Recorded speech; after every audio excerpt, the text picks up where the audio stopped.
میرے بھائیوں، بے شمار لوگ کھلم کھلا رمضان کی توہین کر رہے ہیں، کھلم کھلا سگریٹیں پیتے ہیں، کھلم کھلا ہوٹلوں میں کھا رہے ہیں۔ یہ صورتحال بے انتہا خطرناک ہے۔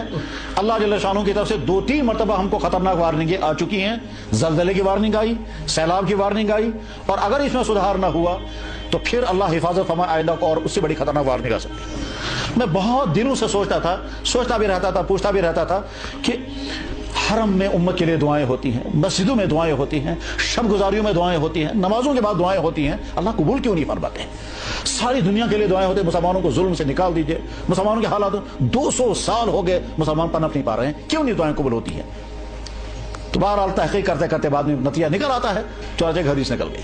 اس حدیث میں فرمایا جناب رسول اکرم صلی اللہ علیہ وسلم نے کیا، جب امت کی اکثریت گناہوں میں مبتلا ہوگی اور امت کے کچھ صالحین ان کے لیے دعا کریں گے تو اللہ تعالیٰ فرماتے ہیں تمہارے حق میں تو دعا قبول کروں گا، انہوں نے مجھے ناراض کر رکھا ہے، ان کے بارے میں تمہاری دعا قبول نہیں کروں گا۔ انہم اغضبونی، انہوں نے مجھے ناراض کر رکھا ہے، ان کے حق میں تمہاری دعا میں کیسے قبول کروں گا؟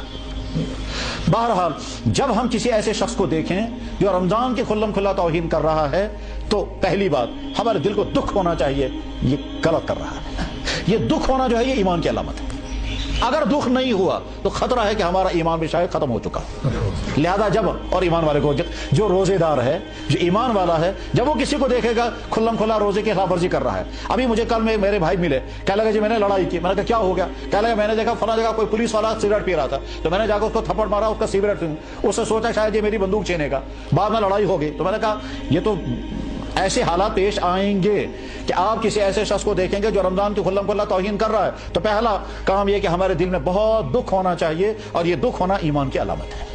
اس کے بعد پھر اگر ہم زبان کھولیں گے تو زبان کھولنے کے ہمارے سامنے 2 راستے ہیں، ایک یہ کہ اس کو ڈانٹیں، برا بلا کہیں، مارنے اٹھیں، وہ حق ہمیں نہیں ہے۔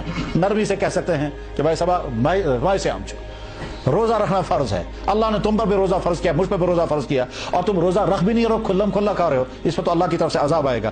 وہ وہاں سے کچھ بھی کہہ سکتا ہے، نیا کار پانی کا سکیا اس سے کچھ بھی کہہ سکتا ہے، تو آپ اس وقت خاموشی کے ساتھ ایک کڑوی بات برداشت کر لیں، اللہ کے ہاں اس بات کے کہنے کا اجر ملے گا، لیکن اسے لڑنے کا حق نہیں ہے۔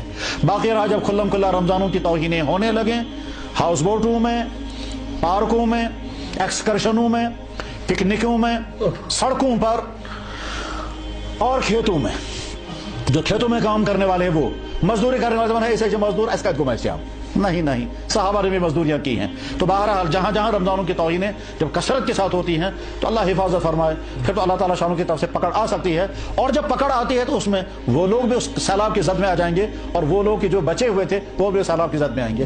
ہم تو یہی دعا کریں گے کہ یا اللہ جو روزے رکھ رہے ہیں ان کے روزے قبول ہو جائیں، جو نہیں رکھ رہے ہیں ان کو روزہ رکھنے کی توفیق ملے، اور جو رمضان کی توہینیں کر رہے ہیں اللہ ان کو سمجھ عطا فرمائے۔ وآخر دعوانا ان الحمد للہ رب العالمین۔